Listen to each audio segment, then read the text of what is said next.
So welcome to our ASOL English learning class. और हमारी आज 84th क्लास है। Today is our 84th class and we were doing pronoun and I think today is our second class of pronoun if I am not wrong.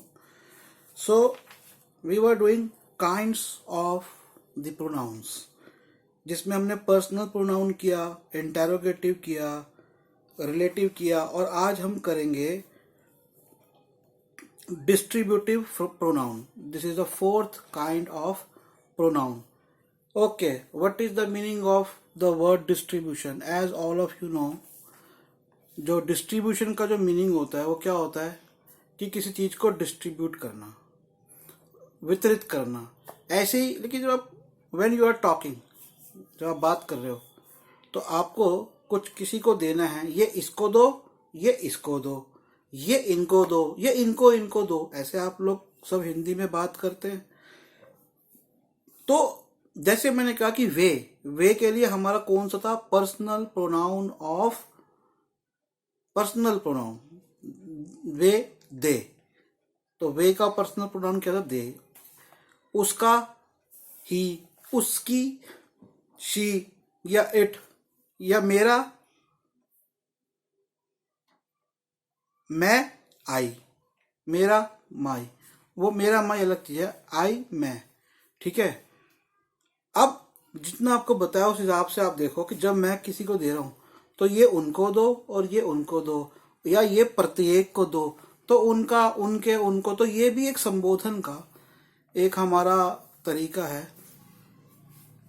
तो इसके अंदर मैं आप लोगों को कुछ 5 तरह के बताता हूं। ठीक है। Either, EITHER, either. neither, NEITHER, neither। each, EACH, each। none, NONE, none। और ANY, any। ठीक है। और इन सब के बाद हमेशा ऑफ लगेगा जब आप बांटने की बात कर रहे हो, डिस्ट्रीब्यूट करने की बात कर रहे हो। ठीक है। अब ईदर और नीदर, EITHER और NEITHER, इनका प्रयोग क्या सब व्यक्तियों के लिए कर दोगे? नहीं, इनका प्रयोग करोगे when you are talking about two things, two people, two animals. Mainly suppose you are talking about two, either या नीदर। इसका मतलब इसको, ईदर माने, अब मैं आपको सेंटेंस बताऊंगा उससे समझना। ठीक है। ईच का जब इस्तेमाल करते हैं तो अब आता है भैया, एक कंडीशन थी कि आपने कह दिया ईदर और नीदर दो के बीच में इस्तेमाल होगा, लेकिन अगर दो से ज्यादा हो, दो से ज्यादा व्यक्ति हो, दो से ज्यादा कोई बात हो, तो हम करेंगे ईच। ठीक है। तो ईच का इस्तेमाल कब करोगे? जब दो से ज्यादा हो या दो हो। और एनी, नन, नो वन का इस्तेमाल हम करेंगे जब दो से ज्यादा हो। तो ये 3 कंडीशंस याद रखना। दो लोगों के बीच में जब बात हो रही है, दो लोगों के बीच में जब बात हो रही है तो हम कहते हैं ईदर या नीदर। तो मुस्कान, कैसे हो आप? Muskan has come to the class. Okay. तो दो लोगों के बीच में जब बात हो रही है तो ईदर या नीदर। दो या दो से अधिक की बात हो रही है, उनको कुछ देने की बात, उनको कुछ डिस्ट्रीब्यूट करने की बात, तो ईच आएगा। लेकिन दो से जब भी अधिक होगा तो हम एनी, नन, नो वन इनका इस्तेमाल करते हैं। अब एक सेंटेंस देखो।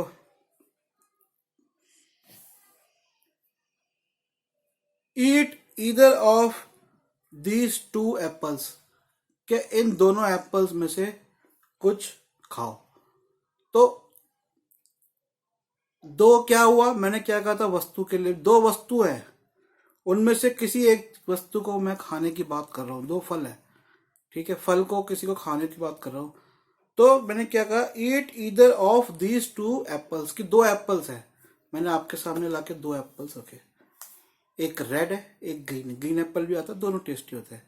और मैंने कहा भाई I have 2 apples, one for me and one for you. Eat either of, तो ईदर के बाद क्या लगा दिया? Of these two apples. ठीक है।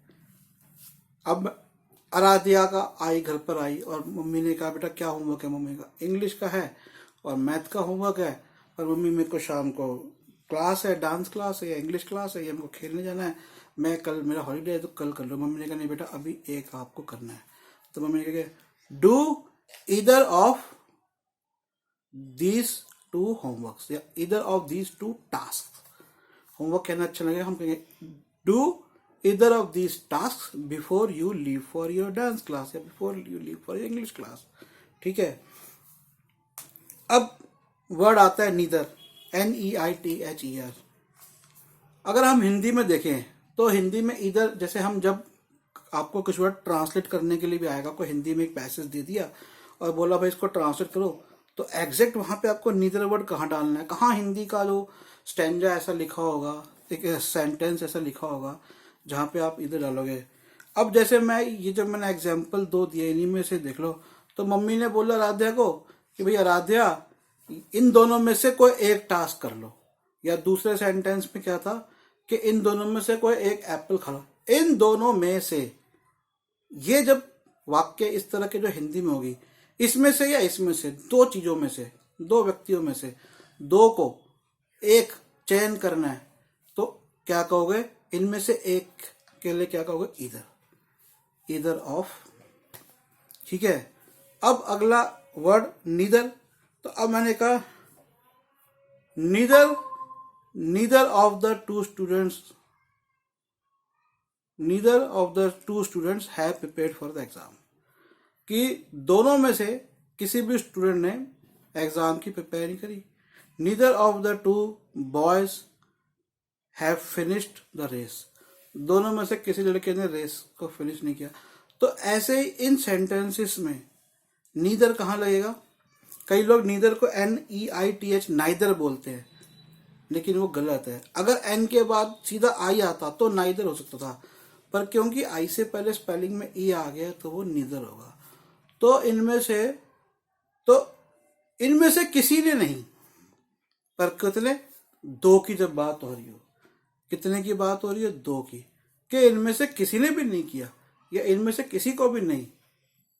गिव, जैसे दो एप्पल्स हैं और दो लड़के आए, स्टूडेंट्स आए और मैडम बड़ी एंग्री है, मैडम ने कहा दूसरे स्टूडेंट से, उन दोनों स्टूडेंट्स के लिए, don't give any apple to neither of them, मतलब इनमें से किसी को भी मत दो। तो जो भी किसी की बात आती है दो लोगों की, तो नीदर हो गया। अब ईच, दो या दो से अधिक के लिए। अब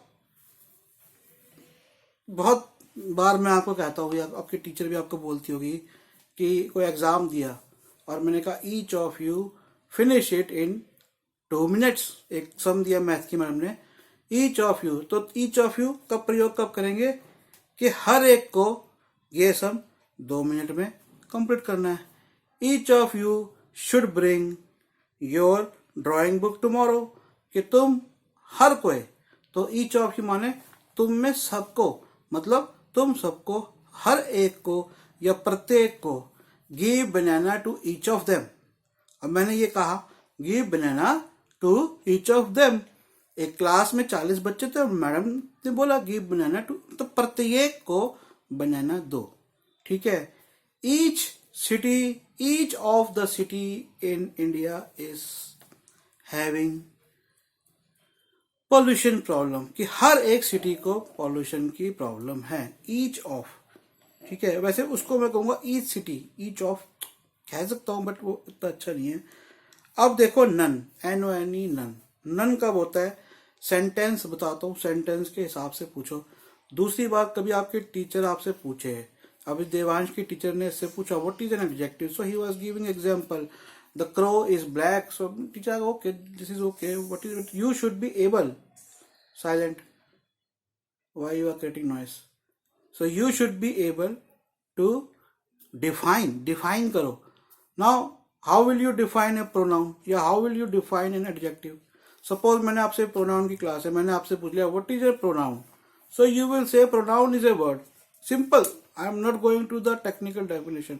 pronoun is a word which is used for a noun, simply तो ये in spite of the noun, ऐसे बोल सकते हो, ठीक है। और यहाँ भी इसकी डेफिनेशन ये लिखी है, used in place of A noun. और अच्छे से समझाना है, pronoun is a word which is used in place of noun, okay, or pronoun is a word which is used in place of noun to tell about that noun, or the noun, it is clear. as a adjective क्या होगा, adjective is a word which is used to emphasize या to tell quality of a noun, किसी noun की या फिर verb की quality बता देता है, तो it tells the quality of a noun or a verb।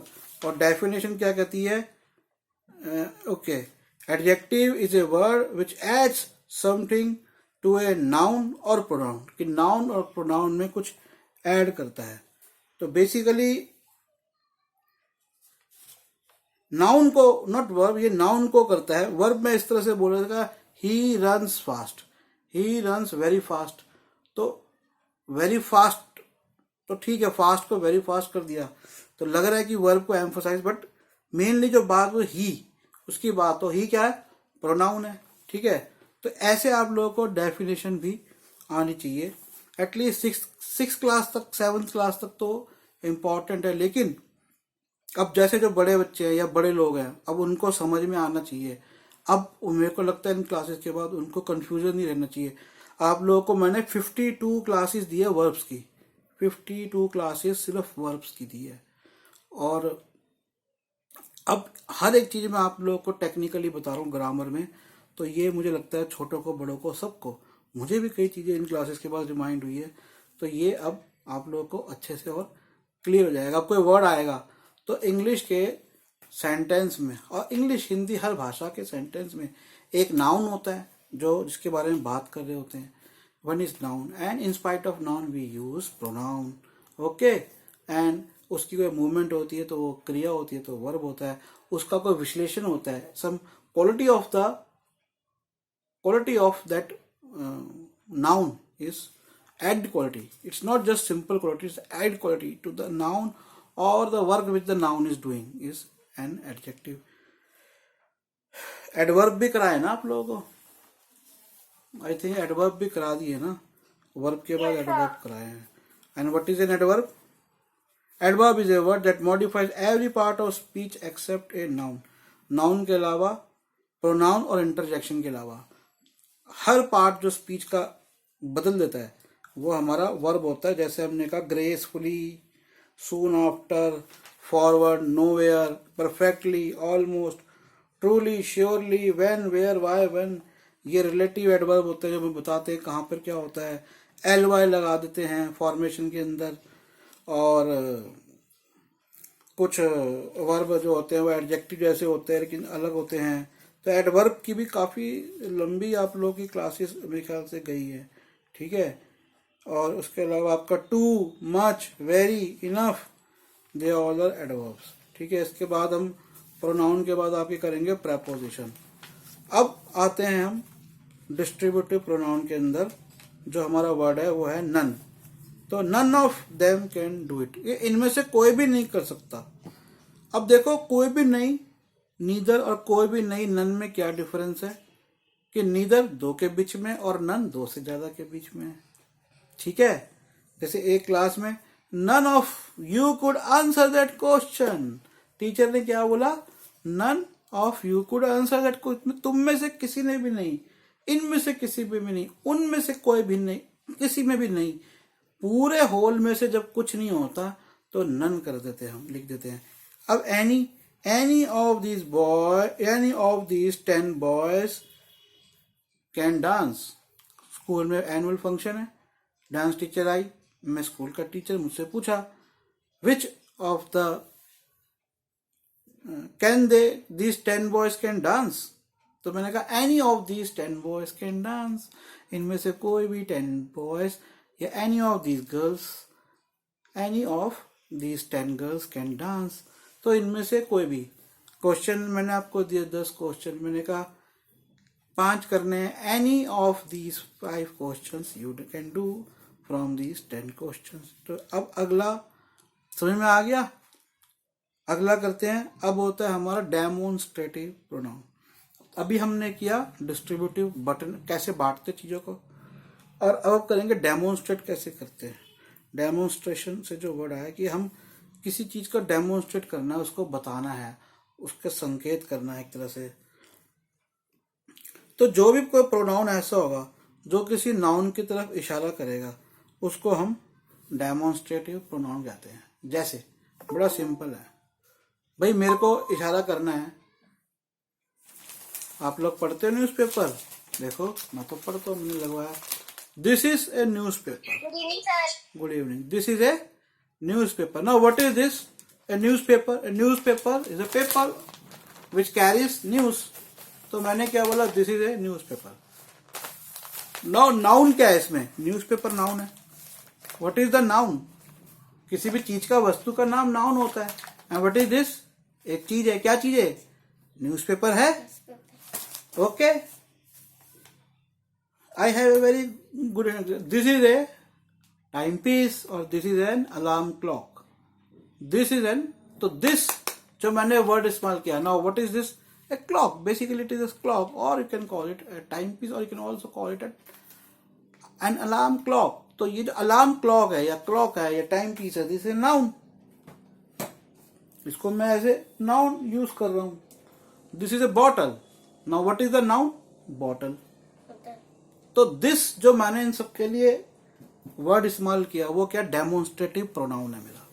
ठीक है।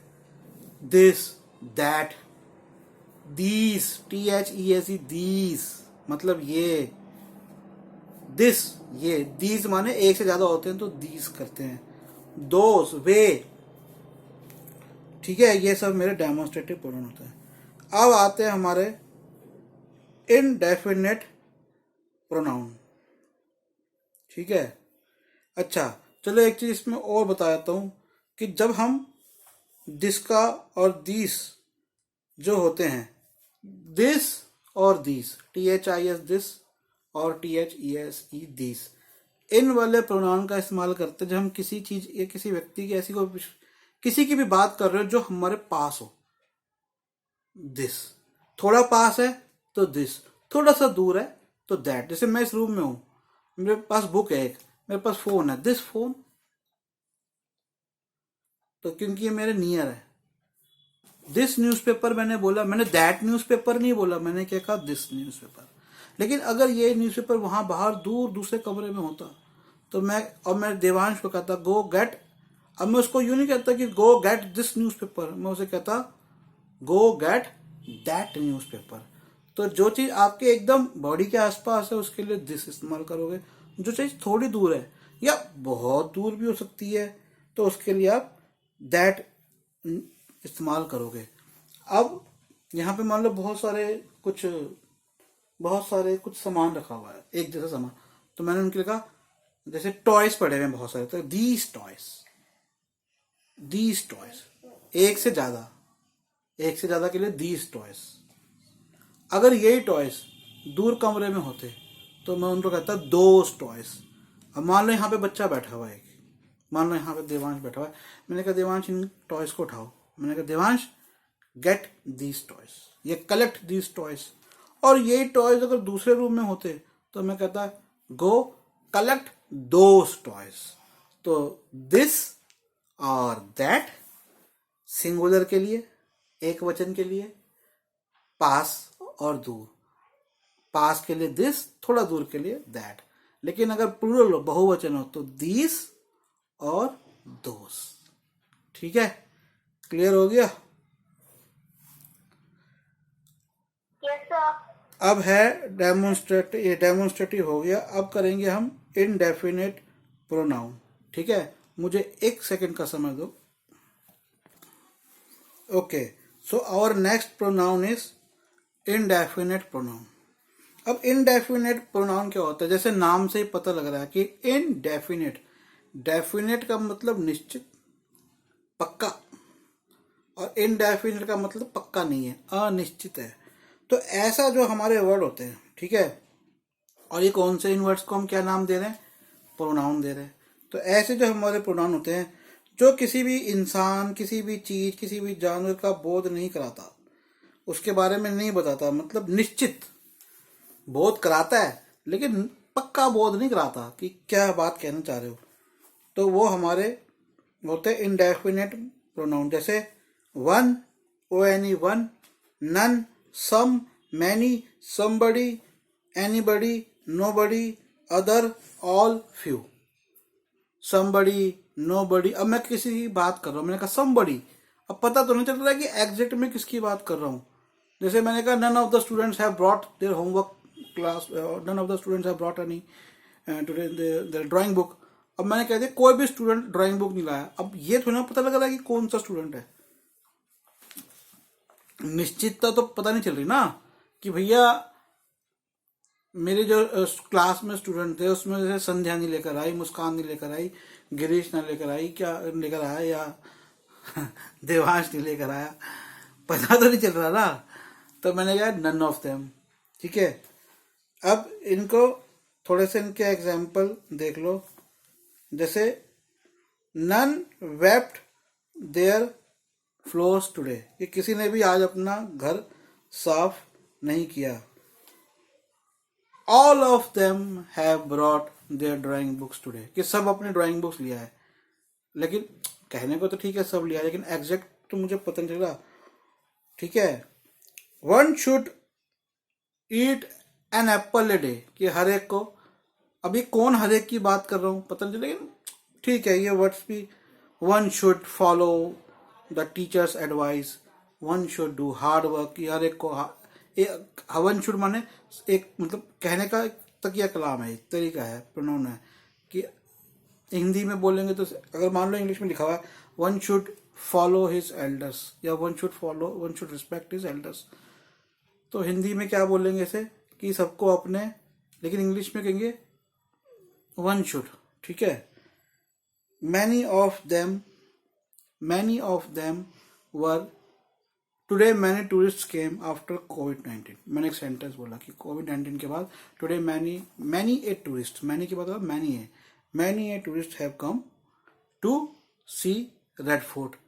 अब मैंने उसमें कहा many of them were Japanese tourist, कि उनमें से बहुत सारे जापानीज टूरिस्ट थे, पर वो एग्जैक्ट जापानीज टूरिस्ट कौन थे, उसमें वो मिस्टर क्या थे, वो मिस क्या थी, मिसेस क्या थे, वो नहीं पता।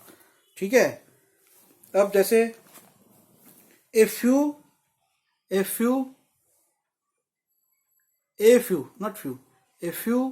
men have won title this year, a few Indians have won title, किसी टाइटल की बात हो रही कि कुछ इंडियंस ने जीता, पर वो कौन है एग्जैक्ट नहीं पता लग रहा।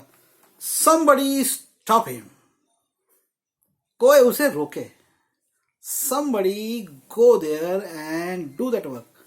अब मैं कह रहा हूँ भैया कोई उसे रोके, कोई उधर जाए, वो काम करे, लेकिन somebody है कौन, एक वर्ड है SOMEBODY, बट ये कौन है एग्जैक्ट नहीं पता ना, इंडेफिनिट है। ठीक है, इंडेफिनिट प्रोनाउन है।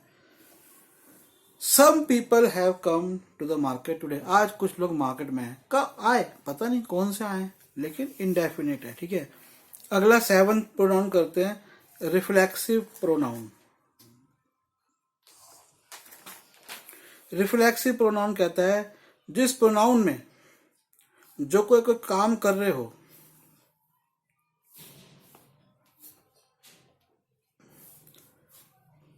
उस काम का जो इफेक्ट होता है वो सब्जेक्ट पर जो हो रहा है वो किसी और पर नहीं हो रहा, उसे हम रिफ्लेक्टिव प्रोनाउन कहते हैं। ठीक है, निजवाचक सर्वनाम, जैसे माई सेल्फ, हिमसेल्फ, हरसेल्फ, मतलब आप कोई काम कर रहे हो और प्रभाव किस पे हो रहा है, आप पे हो रहा है, लेकिन किसी और पर नहीं हो रहा। ठीक है, जैसे एक चीज और समझ लो, माई हिम हर इट, और वन के साथ सेल्फ लगाया जाता है, एक वर्ड बना देते हैं। जैसे माई के साथ सेल्फ लगा माई सेल्फ, हिम के साथ सेल्फ लगा हिमसेल्फ।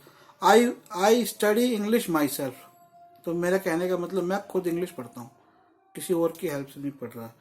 हर के साथ her self, she is always with her self, इसका मतलब क्या हुआ कि वह हमेशा अपने साथ रहती है, नहीं, इसका मतलब हमेशा अपने में रहती है। इट सेल्फ, इट के साथ लग गया, वन के साथ वन सेल्फ। लेकिन और देम के साथ सेल्फ्स लगता है क्योंकि ये प्लूरल होता है। प्लूरल में हम एफ हटा देते हैं, कई जगहों पर ये आता है, वो मैं आपको बता चुका हूँ।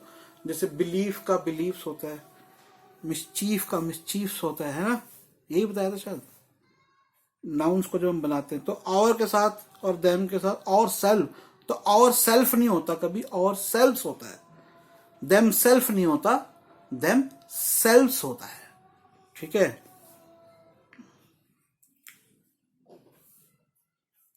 अब आपके सामने इंसान है, एक इंसान से आप बात कर रहे हो, और मैंने आपसे कहा अपने आप करो। एक आदमी हो, आप एक स्टूडेंट हो, मैंने कहा डू इट योर सेल्फ, तो योर के साथ क्या लग गया, सेल्फ। लेकिन अगर आप एक से ज्यादा हो और मैंने कहा डू इट योर सेल्फ, तो वो गलत होगा, उसे मैं कहूंगा डू इट योर सेल्व्स। ठीक है, तो जैसे ही हर्ट हिमसेल्फ, उसने खुद को चोट पहुंचा ली। Do it yourself, you do it yourself, क्या फर्क है। डू इट योर सेल्फ एक आदमी को कह रहा हूं, और मैं क्लास में स्टूडेंट से बोल रहा हूं डू इट योर सेल्फ, कि तुम अपने आप करो। ठीक है, ममता डिड इट हर सेल्फ, ममता ने अपने आप ये किया। ठीक है, हर सेल्फ, हर सेल्फ नहीं होगा, हर ममता की बात कर रहा हूं तो हर सेल्फ होगा। He was playing there by himself, वो अपने आप ही खेल रहा था, अपने में खेल रहा था। ठीक है, इस क्लास को यहीं रोकते हैं, बाकी दो रह गए वो कल करेंगे। ठीक है बच्चों, bye, have a nice day. Bye.